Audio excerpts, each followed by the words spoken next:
Aïe aïe aïe, on n'était vraiment pas prêt. Hier avait lieu la keynote de Google centrée sur l'intelligence artificielle et le moins qu'on puisse dire c'est que les annonces qui ont été faites sont vraiment bluffantes. Le moteur de recherche Google évolue, il intègre l'intelligence artificielle. La suite de Google, Gmail, Google Doc, Google Sheet, Google Slide est boostée à l'intelligence artificielle.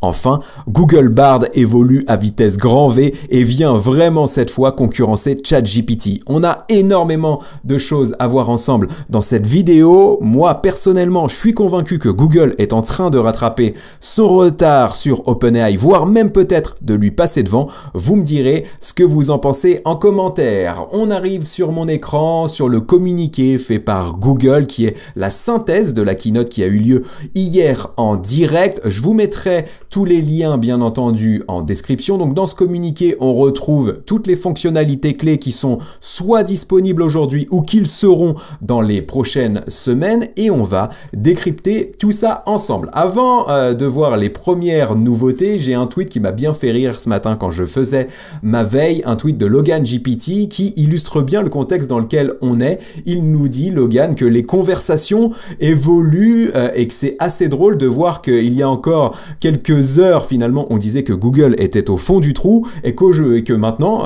suite à ces annonces, eh bien Google revient au top de l'intelligence artificielle. C'est vraiment le sentiment qu'on a tous aujourd'hui après cette keynote. Et donc, les premières fonctionnalités que je souhaitais vous présenter, eh bien, c'est déjà l'évolution du moteur de recherche. Le Washington Post, pareil, lien en description, nous dit que Google va modifier notre façon de rechercher avec l'intelligence artificielle et que ça va bouleverser le web. Et vous allez voir que c'est ultra intéressant ce qui va se passer sur Google Search. Ici, un premier aperçu effectivement de cette nouveauté. Concrètement, qu'est-ce qui va se passer? Eh bien, quand vous ferez une recherche sur Google, eh bien, vous aurez un encadré de différentes couleurs selon la recherche que vous faites, selon le niveau de créativité nécessaire pour l'intelligence artificielle pour répondre à votre question.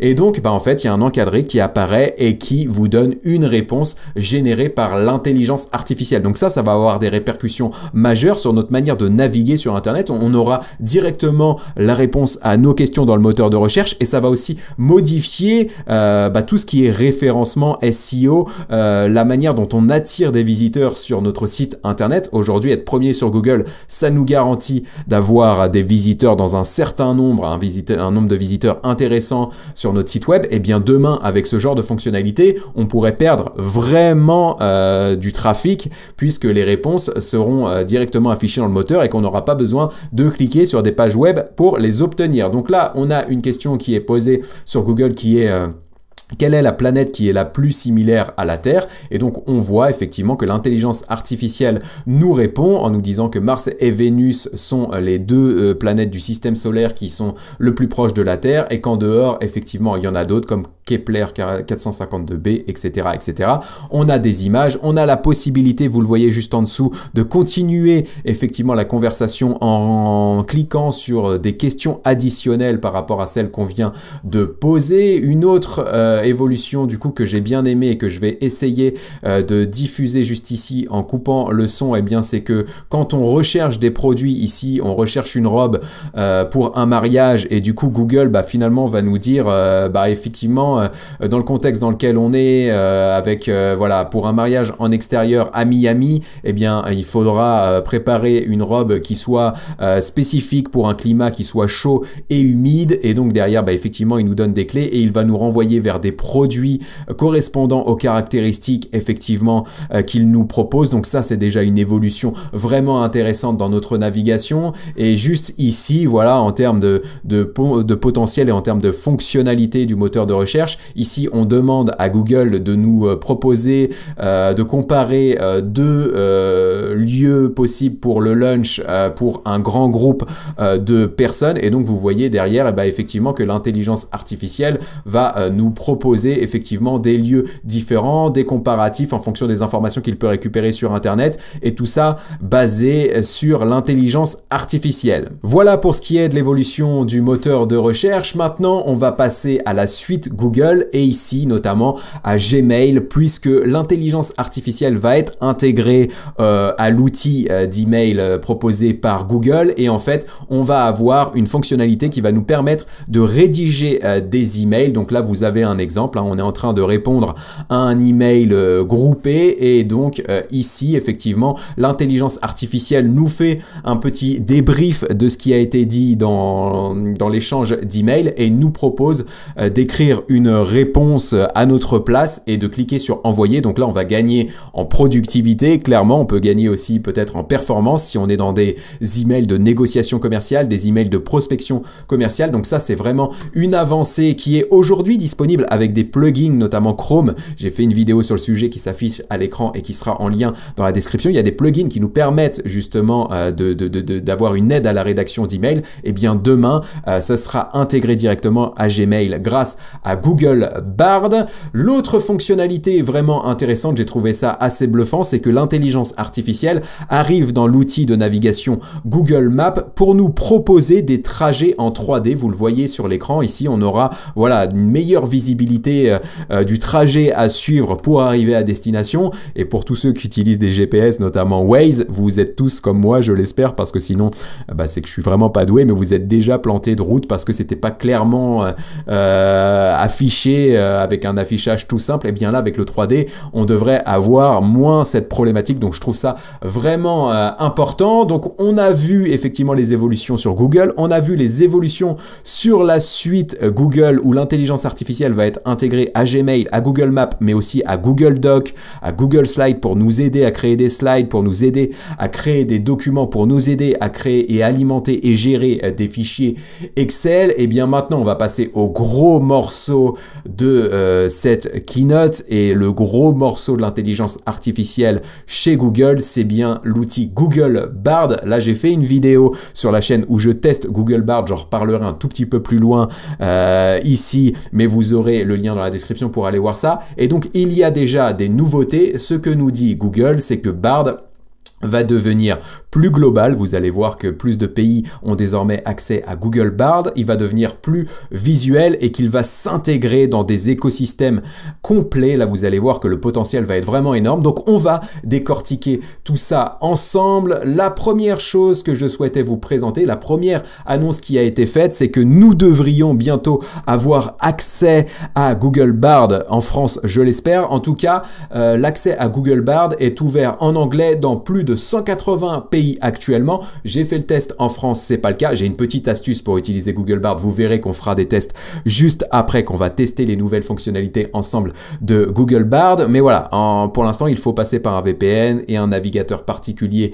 pour y accéder. Demain, vous pourrez y accéder sans aucun souci. Donc la liste d'attente, c'est quasiment terminé sur Google Bard et effectivement, de plus en plus de pays commencent à y avoir accès. Pour l'instant, on est en anglais, mais ça va évoluer très rapidement. L'autre information qui est vraiment importante, puisque finalement elle annonce le multimodal sur Google Bard. Le multimodal a été annoncé sur ChatGPT et sur GPT-4 depuis des semaines maintenant, mais pour l'instant peu de personnes y ont accès. Et bien sur Google Bard, ça devrait arriver très rapidement. Et donc là on a un tweet de Mukul Sharma qui nous dit que effectivement Bard va devenir plus visuel puisqu'il va intégrer les images dans les deux sens, c'est-à-dire qu'on va avoir des réponses en images, on va pouvoir générer des images dans Google Bard, on va pouvoir obtenir des images par rapport aux questions qu'on pose, mais on va aussi pouvoir télécharger des images sur Google Bard. On va tester, voir juste derrière si la fonctionnalité est d'ores et déjà disponible ou pas.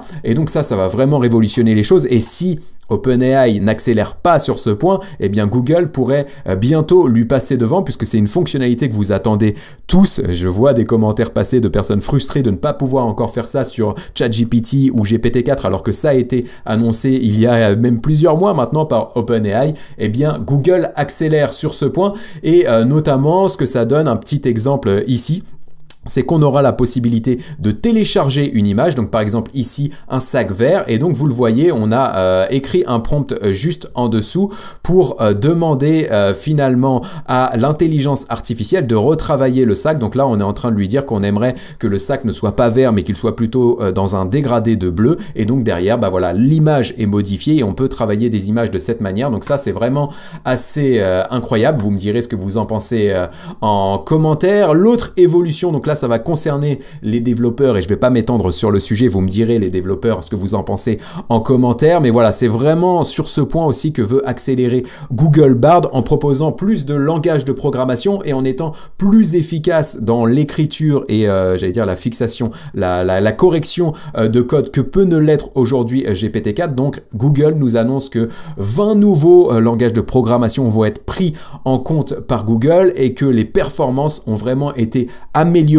de ce côté-là. Donc là, les développeurs qui testent Google Bard, vous me direz ce que vous en pensez en commentaire. Et l'autre news que je trouve assez incroyable et qui vient là aussi concurrencer OpenAI, je vous avais fait une vidéo sur la chaîne qui avait bien fonctionné sur les annonces qu'avait fait OpenAI sur sa connexion à Internet pour GPT-4 et ChatGPT et sur notamment l'intégration des plugins dans l'univers, l'écosystème ChatGPT. C'est vraiment une révolution puisque ça permettra finalement de faire passer ChatGPT d'un mode assistant conversationnel à un assistant tout court, puisqu'on pourra réserver nos billets d'avion sur ChatGPT, on pourra réserver un restaurant, faire nos courses, etc., travailler notre référencement, travailler notre communication sur les réseaux sociaux, etc., grâce à des plugins.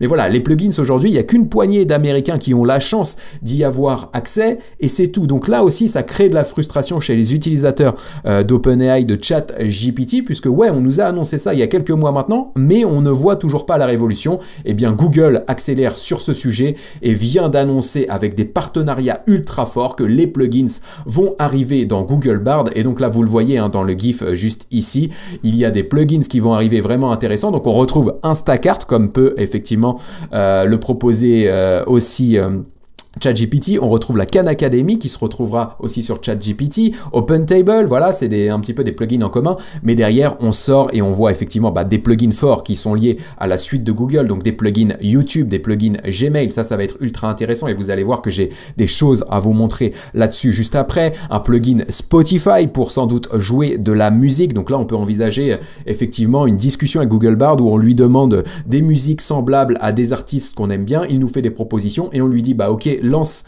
cette musique sur Spotify, il y a le plugin qui s'active et donc ça nous lance effectivement la musique en live sans qu'on ait à ouvrir différents onglets, donc ça c'est vraiment révolutionnaire. Il y a un partenariat aussi avec Adobe, j'en parlerai un tout petit peu plus tard dans la vidéo puisque ça aura un impact effectivement sur la manière dont on travaille les images. On voit un partenariat avec Indeed pour la recherche d'emploi notamment, bref, beaucoup de choses qui vont arriver et effectivement Google nous dit qu'ils vont lancer bientôt ces extensions sous Bard, donc est-ce que bientôt ce sera avant OpenAI? Je pense que ça fera vraiment la différence. Si le multimodal, donc la possibilité de travailler des images sur Google Bard et les plugins arrivent avant OpenAI pour l'ensemble des utilisateurs, là je pense que Google passera vraiment en tête de la course à l'intelligence artificielle. Dites-moi ce que vous en pensez en commentaire. Et donc maintenant je vous propose de basculer sur Google Bard pour effectivement voir un petit peu si les nouvelles fonctionnalités sont présentes et voir un petit peu ce qui a déjà changé sur Google Bard depuis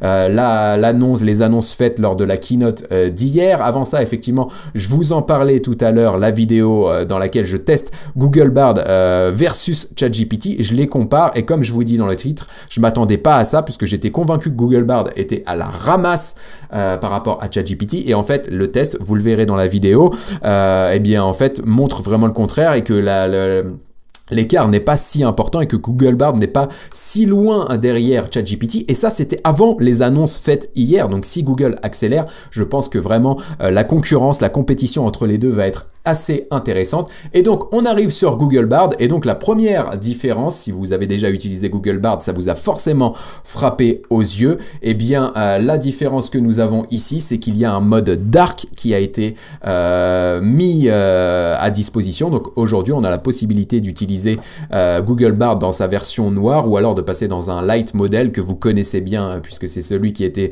disponible jusqu'à présent. Donc, on va repasser en mode dark. Donc, ça, c'est la première évolution. Et donc, pour ça, savoir un petit peu ce qui a été mis déjà en production, rendu disponible sur Google Bard, vous pouvez cliquer sur effectivement l'option Update dans le menu juste ici. Ça vous ouvrira cet onglet pour vous dire un petit peu ce qui s'est passé. Et donc vous voyez qu'il y a des mises à jour qui ont été faites le 10 mai. C'est aujourd'hui, à l'heure à laquelle j'enregistre cette vidéo. Oui, juste, je pense à ça et c'est pour ça que ça me fait bugger pour toutes les personnes qui ne savent pas comment accéder à Google Bard. Eh bien, effectivement, il y a une technique et j'en parle justement dans la vidéo que je vous ai partagée tout à l'heure. Donc, allez la voir et vous pourrez vous aussi accéder à Google Bard comme moi, puisque tout à l'heure, je vous disais que Google Bard n'était pas disponible en France et effectivement, j'y ai accès. J'utilise l'astuce que je vous présente dans cette vidéo. Donc, les petites modifications qui ont été faites, eh bien, effectivement, c'est ce qu'on nous disait précédemment, c'est que Google Bard aujourd'hui est disponible dans 180 pays dans des langues différentes comme le Japon, le japonais, pardonnez-moi, le coréen et donc du coup l'anglais américain. Donc ça, c'est un point qui est déjà important. Ils nous disent effectivement qu'ils ont ajouté une option, et ça vous allez voir, c'est vraiment une tuerie en termes de productivité et le potentiel est vraiment énorme. Ils ont ajouté une option d'exportation des contenus générés par Bard pour effectivement les envoyer directement soit dans Google Docs, soit dans Gmail. Vous allez voir, c'est un truc de fou ce qu'on peut faire là-dessus. Et donc ils nous disent effectivement qu'ils ont lancé le Dark Theme pour effectivement les utilisateurs qui aiment ce genre de mode. Moi je vous avoue que j'aime plutôt le mode light, n'en déplaise à mes yeux. Mais du coup, voilà, chacun fait ce qu'il veut par rapport à ça. Donc voilà un petit peu les nouveautés qui ont été mises en place. Et donc on va tester si le multimodal est présent et si les autres fonctionnalités aussi sont disponibles. Donc pour ça, effectivement, déjà j'ai fait quelques tests effectivement sur Google Bard. Le premier test que j'ai fait, c'est de demander ici à Google Bard de m'écrire un email pour promouvoir mes services d'intelligence artificielle. Et donc il m'a écrit un email hyper rapidement. Et donc la fonctionnalité dont nous parlait effectivement Google précédemment, c'est la possibilité d'exporter directement un email dans Gmail. Donc là, vous allez voir, j'ai un petit bouton. Alors, j'ai la possibilité de faire une recherche sur Google, ça c'est pas nouveau, mais juste à côté, j'ai la possibilité de cliquer sur un bouton Export Response, et donc je vais cliquer dessus. Et donc vous le voyez, j'ai la possibilité d'exporter cet email soit dans un Google Doc, et donc ça va me créer un fichier dans mon Drive et ça va effectivement copier-coller l'email dedans, soit le copier-coller dans mes brouillons Gmail. Et donc là, vous allez voir, je vais cliquer sur Draft in Gmail. Donc vous voyez pas parce qu'il y a ma tête qui cache les choses juste ici. Je vais essayer de la bouger pour que vous puissiez voir.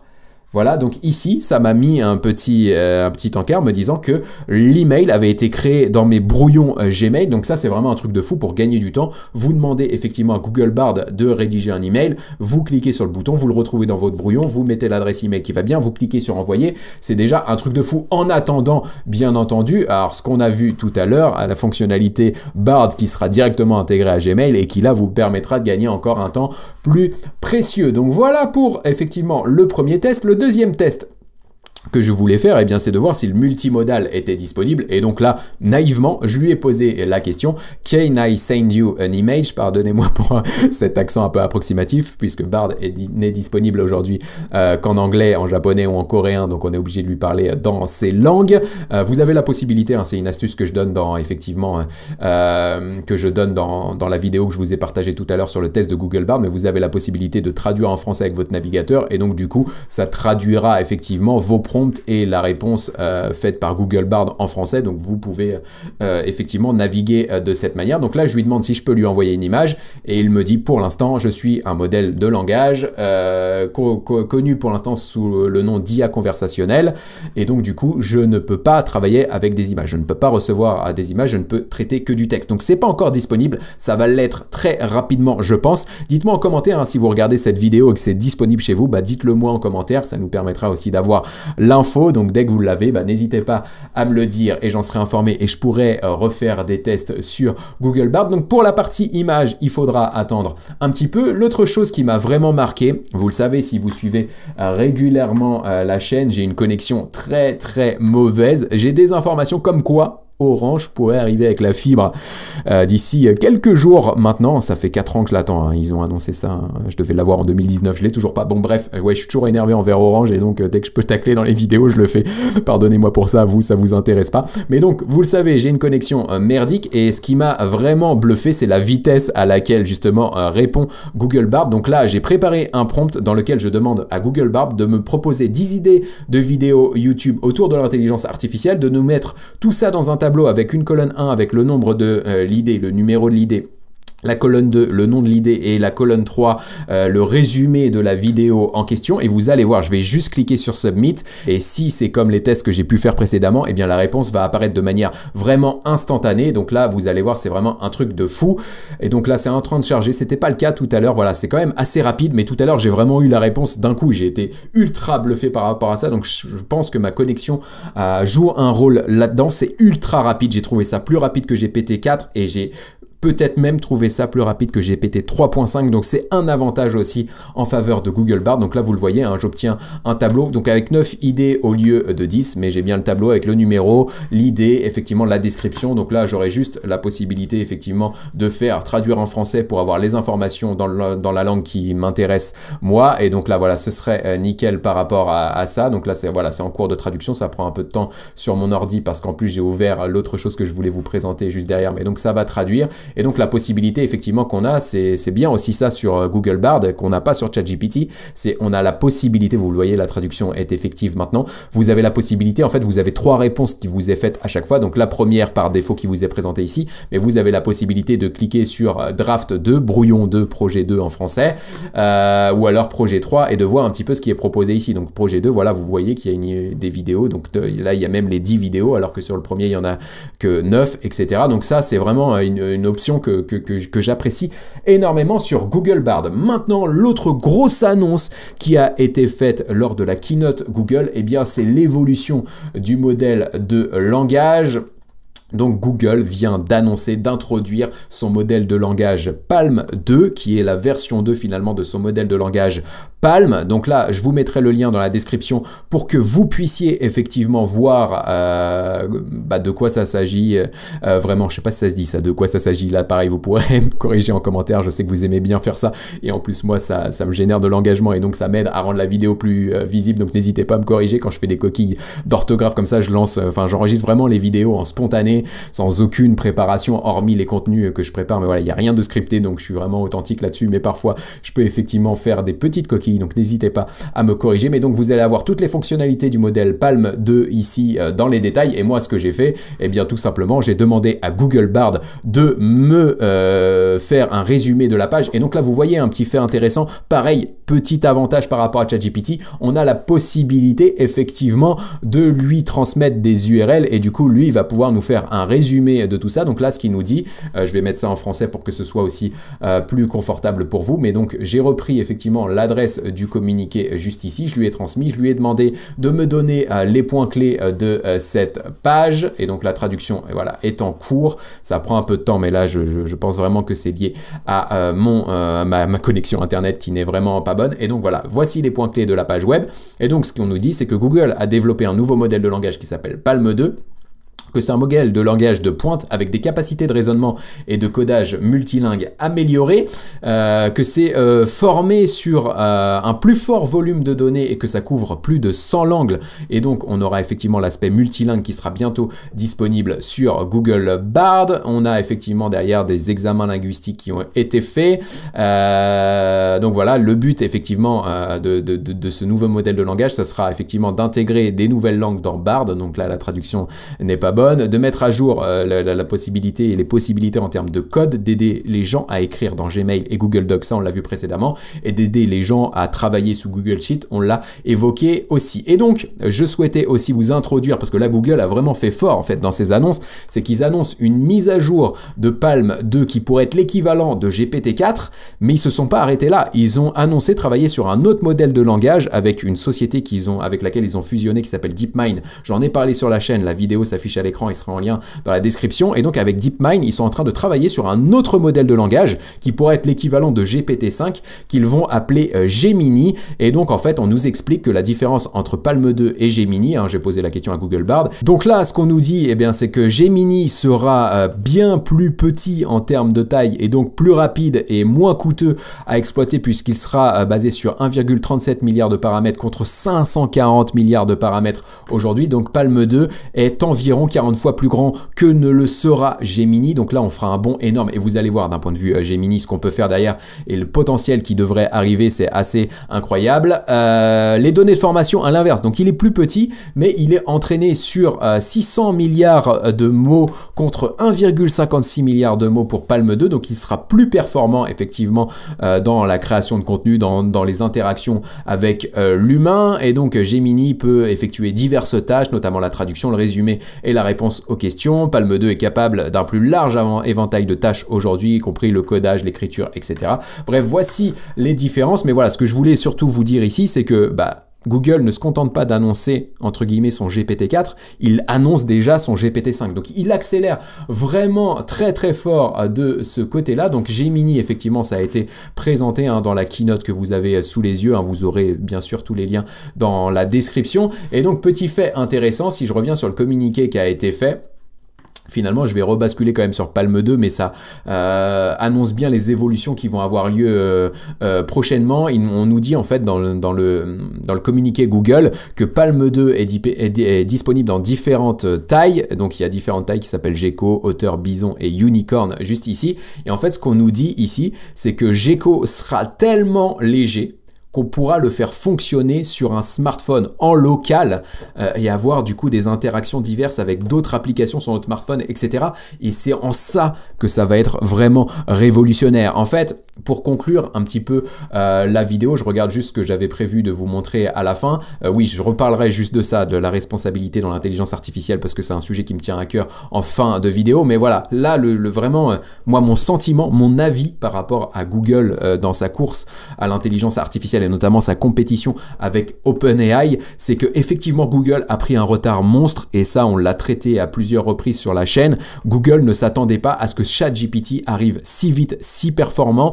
Il s'est laissé finalement déborder par OpenAI parce qu'il était assis dans un fauteuil avec sa place de leader d'un point de vue moteur de recherche et d'un point de vue web en général. Donc ils étaient tranquilles de ce côté-là, ils pensaient avoir plus de temps que ce qu'il y avait, et en fait ils ont été vraiment dépassés par ça. Mais du coup ils ont réagi, et là je pense qu'ils accélèrent.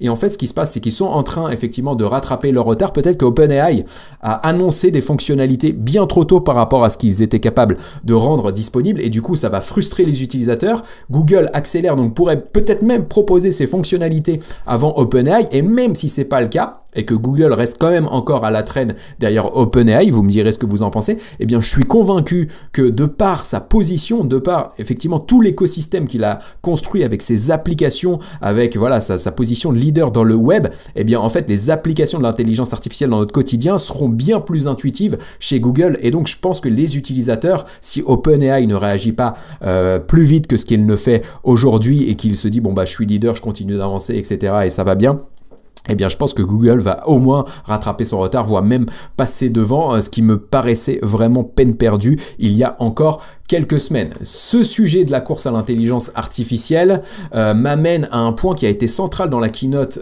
hier, mais du coup c'est très très paradoxal, vous allez comprendre pourquoi. Google a annoncé à plusieurs reprises hier, et c'était vraiment, vous le voyez dans la vidéo de la keynote ici, il y a un chapitre tout entier de plusieurs minutes sur la responsabilité des acteurs dans l'intelligence artificielle, sur les problèmes de sécurité, sur les dangers de l'intelligence artificielle pour la société. Et en fait, là où j'ai un peu de mal à comprendre, c'est qu'effectivement Elon Musk, là pour le coup, on en a parlé sur la chaîne, la vidéo s'affiche à l'écran et sera en lien dans la description. Elon Musk a mis en garde tous les acteurs de l'intelligence artificielle sur leurs responsabilités, et il a notamment annoncé qu'un point important pour justement garantir entre guillemets la sécurité de la société face à l'IA, c'était justement de ne pas rentrer dans une course à l'intelligence artificielle, parce que du coup chacun accélère et donc on va de plus en plus vite, et donc on se fait déborder et on n'a pas le temps de s'adapter en tant que société. Et là, donc le message, je l'ai trouvé peut-être un poil hypocrite, c'est un peu la critique que je pourrais faire sur la keynote de Google qui a eu lieu hier, c'est qu'en fait on nous dit oui, il faut être responsable, etc. Mais en même temps, à la vitesse à laquelle ils accélèrent, ça va pousser OpenAI à accélérer, etc. Et donc on est dans cette course à l'IA, dénoncée notamment par Elon Musk et des milliers d'entrepreneurs. Donc c'est là où j'ai eu du mal un petit peu avec le double discours sur la responsabilité de l'intelligence artificielle. Vous me direz ce que vous en pensez en commentaire, et donc là c'est ma veille Twitter Twitter, donc rien à voir là-dessus. Je vais m'arrêter comme ça, vous le savez si vous suivez régulièrement la chaîne, je suis très mauvais pour les conclusions, donc je m'arrête toujours de manière brutale. N'hésitez pas à me dire en commentaire ce que vous en pensez de Google Bard, de Google, comment Google vous le percevez par rapport à OpenAI aujourd'hui et quelle est sa position selon vous dans la course à l'intelligence artificielle. Moi je vous retrouve très bientôt pour une prochaine vidéo, que ce soit des actus, des tutos, des astuces, des démos autour de l'intelligence artificielle. Bref, il y a plus de 100 vidéos sur l'IA actuellement sur la chaîne, donc allez faire un tour, il y a de quoi faire et j'arrive très très vite avec de prochaines choses. À très bientôt, ciao.